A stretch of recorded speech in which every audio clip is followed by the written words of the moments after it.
শান্ত জলরাশির পাশে উন্মুক্ত চারণভূমি, কিছুটা গ্রামীণ ছোঁয়া থাকলেও এটি মূলত চট্টগ্রাম শহরেরই অংশ। ইট পাথরের শহরে এমন শান্ত চারণভূমি দুষ্প্রাপ্য। তাই তো দিনের ব্যস্ততা ও ক্লান্তি ভুলে স্বল্প সময়ের জন্য হলেও এখানে হাজির হন নগরবাসী। কেউ আসেন বন্ধুদের সঙ্গে, কেউ আসেন পরিবার নিয়ে। ভালো লাগছে, খোলামেলা জায়গা,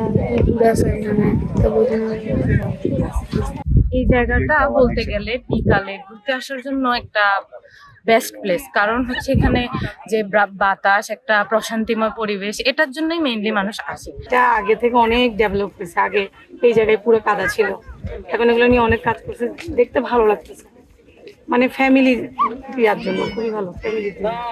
নগরীর হালি শহরের নিকটবর্তী এই উন্মুক্ত ভূমি যেন রূপ নিয়েছে পর্যটন কেন্দ্রে। স্থানীয়দের কাছে পরিচিতি পেয়েছে হালি শহর সি বিচ নামে।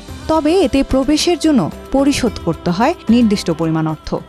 আগে 10 টাকা ছিল প্রাইস টিকেটের, এরপর 20 টাকা করছে, বর্তমানে হচ্ছে 40 টাকা, যেটা সর্বসাধারণের জন্য উপযুক্ত বলে মনে করি না। আর একটু অ্যাফোর্ডেবল যদি করা যেত তাহলে খুবই ভালো হতো। জায়গাটা ভালো, সুন্দর, ফ্যামিলি নিয়ে আসার মতোই, মানে স্বাস্থ্যসম্মত বলতে গেলে।